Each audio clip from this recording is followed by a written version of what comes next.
I'm excited to talk to you today. For this final assessment, one of the things that I chose to do was to write a lesson plan for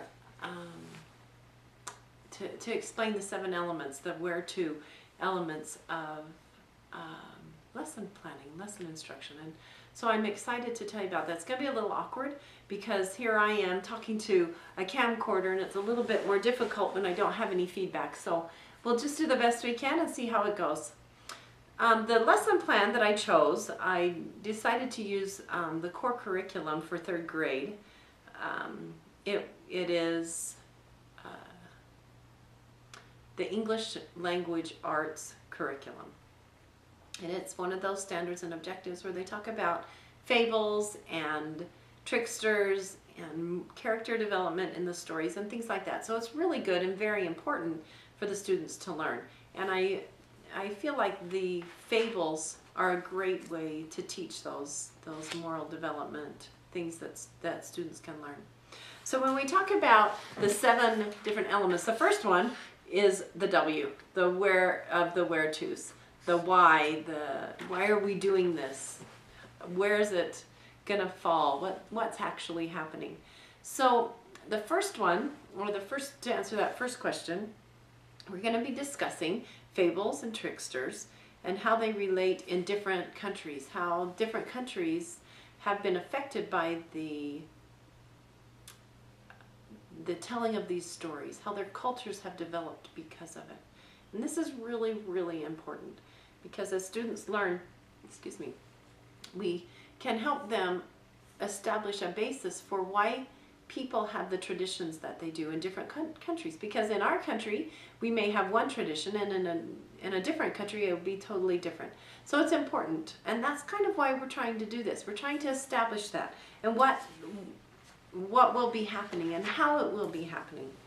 The hook I have chosen, so our next where-to element is H, W-H, so we're on the hook. The hook I have chosen because stories change from generation to generation as they're handed down, and maybe even in one family it's not told the same way that it is told in another family. So the hook I have chosen is to play the game telephone, where we tell that one student a story or a sentence and have them say that down the line and see if the sentence is the same as it gets to the other end of the line, to the last person. Generally, it has changed somewhat, and so it's important for them to understand that sometimes what the story said now, or at the beginning, is not what it actually says at the end.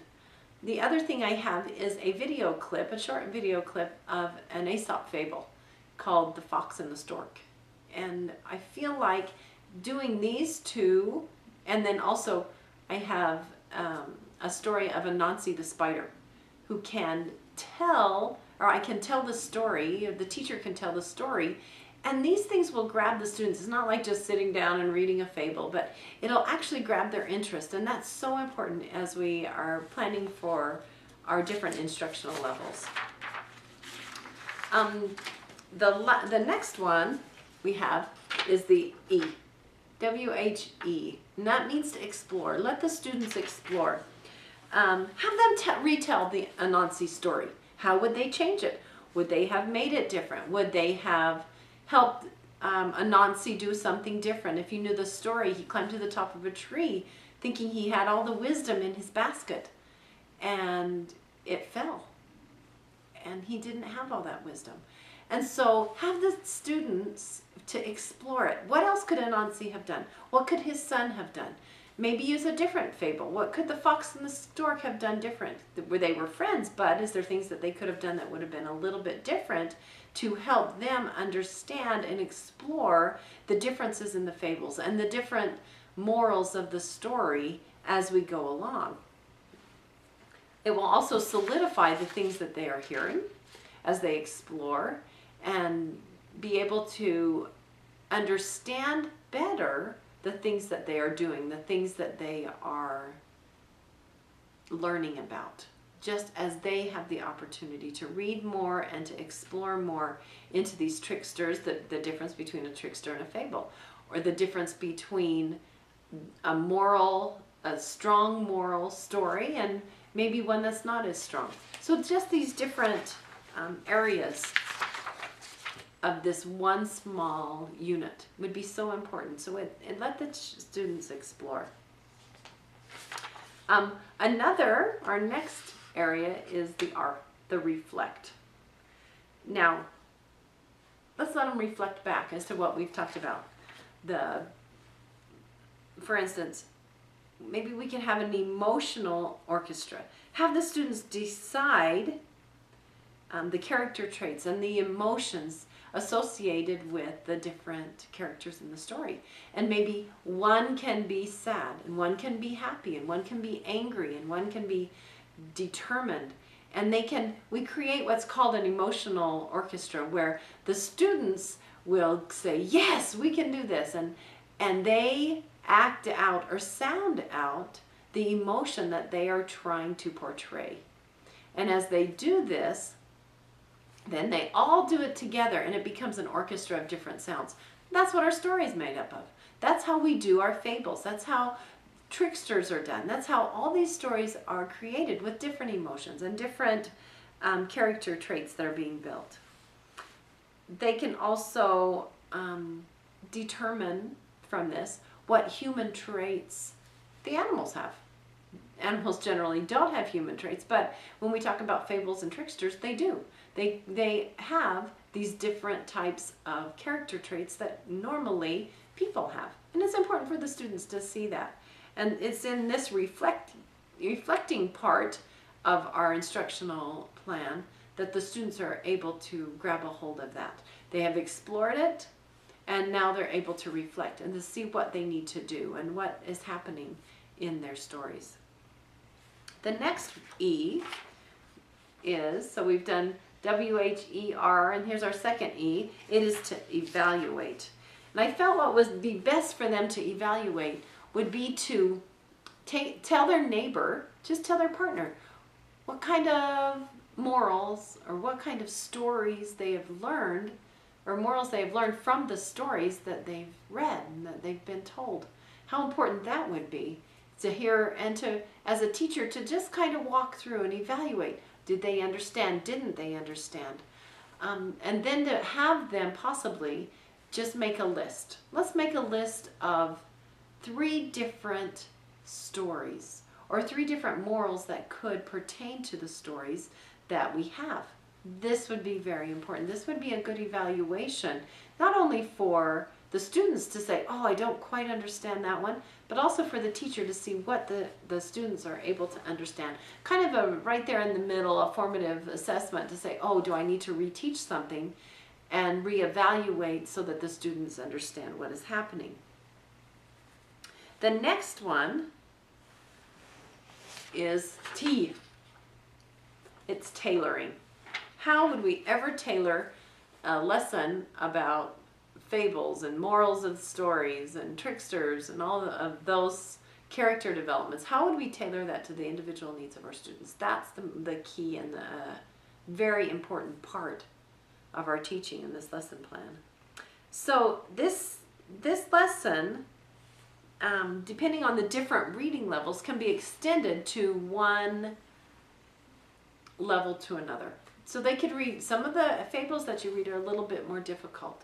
They're hard to understand, they're hard to relate to, and you could give that to possibly a student who is a little bit on a higher reading level. Maybe one on a lower reading level would want to stick with a very simple, very, very simple reading plan or reading story, and then create from there their own story. This would be very, very important to me. As we tailor that, as we tailor the performance, which I would like the assessment at the end to be a performance assessment. One that they can create and then perform their own fable. And maybe we'll do puppets. Wouldn't that be a fun performance?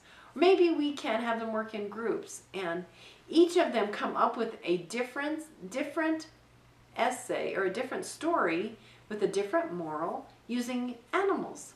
their favorite dog, or a story that happened to them. Something that they can perform for the entire class, and that we will then have a folk tale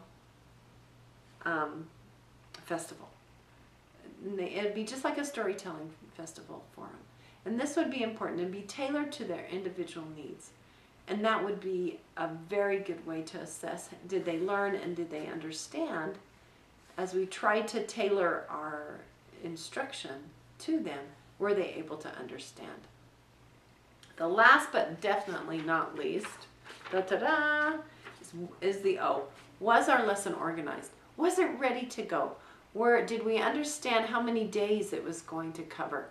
This one I anticipated would cover several days of the language arts curriculum in this standard, in this objective, because we're doing character, plot, and character traits, or story, plot, and character traits, and morals, and all these different things, and then they're going to create their own story, and then they're going to perform their own story. So you're looking at, as we organize and try to get through this interaction and instruction, it's going to be a several days of helping the students understand this. So being organized and allowing enough time will be crucial to the success of this project. And as they share with their classmates at the end, the performance, that needs to be possibly a couple of hours at least set aside, and maybe even invite parents. But it all has to be organized so that it can be accomplished, and that it can be accomplished in a manner that the students understand what they are doing. Where to? W, where and what. H is the hook. The first E is engage them in the learning. How important that is. R, to reflect. Have they learned? Do we need to, the next D is evaluate. Do we need to reevaluate and assess? And do we need to do better? Or through our evaluations, are the kids understanding? T, to tailor the lesson plan to the individual needs of the students. And O, to organize. Organize the lessons. This was just one simple lesson, a third grade, with a third grade standard. You could do this with countless other, obviously, with every lesson that is planned. Planned with the end in mind, and then move forward using these 7 principles in that instructional planning. Thank you so much. It's been fun talking to you.